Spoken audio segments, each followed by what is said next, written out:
तो इसके बाद नेक्स्ट क्वेश्चन आपकी स्क्रीन पर है, आप उसे पॉज करो। इसका कॉन्सेप्ट अभी आपको मैंने बताया, तो आप उसे अप्लाई करके आप आंसर निकालो। जो भी आपका आंसर आया उसे आप कमेंट सेक्शन में कमेंट करके बताओ। तो आपको क्वेश्चन में बोला है कि दो टावर हैं, एक की हाइट 16 है, एक की 9 है, इनके बीच में डिस्टेंस x है और इनके जो टॉप से एंगल बन रहा है वो कॉम्प्लीमेंट्री एंगल है। अगर कॉम्प्लीमेंट्री एंगल है तो मैंने अभी आपको रिजल्ट बताया था कि x should be equal to √h1 multiply h2। तो ये हो गया आपके पास √16 इंटू 9, ये हो गया आपके पास 4 इंटू 3, ये हो गया 12 मीटर। तो 12 मीटर की इनके बीच में डिस्टेंस होनी चाहिए। ठीक है, इसके बाद नेक्स्ट क्वेश्चन फिर से आपकी स्क्रीन पर है, आप पॉज करके उसे अटेम्प्ट करो, देन मैं उसे सॉल्व करता हूँ। आपसे क्वेश्चन में बोला है दो टावर हैं, उनकी हाइट एग्जैक्टली सेम है और ये एक रोड है जिसके रोड के दोनों साइड में ये दोनों जो पिलर हैं ये खड़े हुए हैं और एक कोई बीच में रोड में पॉइंट है जिससे इनका एंगल ऑफ इंक्लिनेशन मेजर करा गया। एक बीच में पॉइंट है जिससे इनका एंगल ऑफ इंक्लिनेशन मेजर करा गया। एक का एंगल 30 है, एक 60 है। मैंने आपको बताया था अगर ट्रायंगल में 60 डिग्री है, ठीक, तो अगर 60 डिग्री है तो अगर आप वैल्यू लेते हो तो ये बनेगा आपका √3 और ये जो बेस है आपका ये 1 बनेगा। और अगर आप 30 लेते हो तो ये आपका जो है वो बनेगा 1 और ये बनेगा आपका √3। लेकिन आप एक चीज ऑब्जर्व करो, क्वेश्चन में आपको ये बोला गया था कि ये दोनों जो टावर हैं इनकी हाइट इक्वल है, तो मुझे इस हाइट को इक्वल करना पड़ेगा। अब इक्वल के लिए क्योंकि ये रेशियो यहाँ से है, तो अगर ये √3 है तो मैं इन दोनों रेशियो को √3 से मल्टीप्लाई कर दूंगा। तो अब देखो ये भी √3, ये भी √3 हो गया।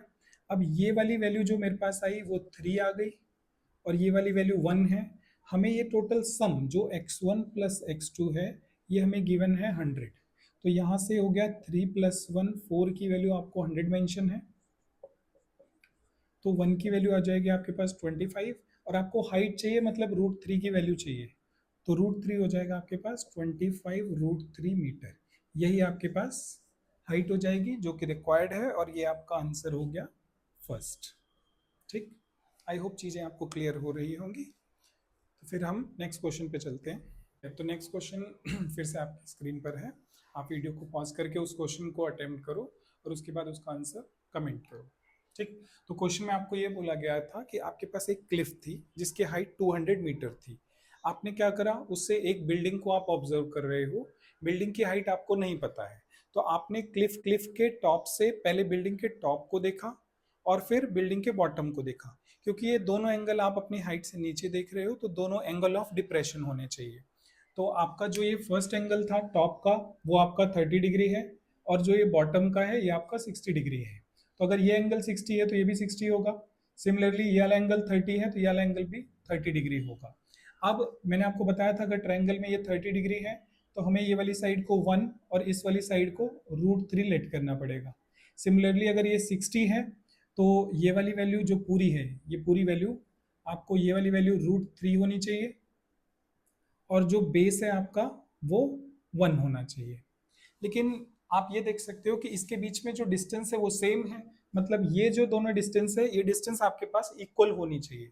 तो इसको इक्वल बनाने के लिए मैं इस रेशियो को √3 से मल्टीप्लाई कर रहा हूं। तो ये देखो आप, ये डिस्टेंस √3, ये डिस्टेंस √3, तो ये जो अगर मैं ओवरऑल डिस्टेंस की बात करूंगा तो ओवरऑल यहाँ पर 3 बन गया।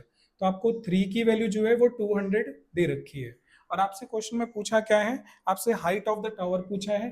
हाइट ऑफ द टावर मतलब आपसे ये चीज पूछी जा रही है। तो इसकी वैल्यू देखो, टोटल आपके पास 3 है, ये 1 है, तो ये कितना बनेगा आपके पास 2। तो 3 की वैल्यू आपको अगर 200 मीटर्स दे रखी है तो 2 की वैल्यू आपके पास कितनी हो जाएगी, 200/3 मल्टीप्लाई 2, इसका मतलब ये हो जाएगा 400/3 मीटर। ये आपका आंसर। नेक्स्ट क्वेश्चन ये आपकी स्क्रीन पर है, आप फिर से वीडियो को पॉज करके उस क्वेश्चन को अटेम्प्ट करो। ठीक है, आपके पास एक टावर है, टावर की हाइट 180 मीटर है। यहाँ से आपने टावर के दोनों साइड आपने दो पॉइंट ऑब्जर्व करे, एक का एंगल ऑफ ऑब्जर्वेशन 30 था, एक का 45 था। आपको क्वेश्चन में ये बोला गया है find the distance between these 2 points, इन दोनों पॉइंट्स के बीच में डिस्टेंस आपको फाइंड आउट करना है।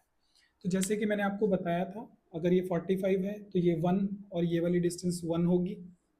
सिमिलरली अगर ये 30 है तो ये डिस्टेंस 1 और ये वाली डिस्टेंस आपके पास √3 होगी।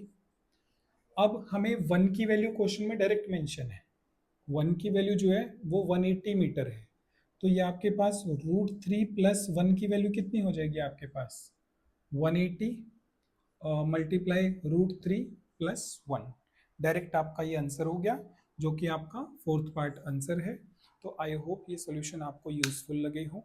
आप इन क्वेश्चंस को एक बार अच्छे से और रिवाइज करो, और इससे रिलेटेड या इस टॉपिक से रिलेटेड आपको कुछ और क्वेश्चंस भी मिलते हैं तो आप उनकी भी प्रैक्टिस करो, और इस अप्रोच से आप सारे क्वेश्चंस को बड़ी इजीली कैलकुलेट कर सकते हो।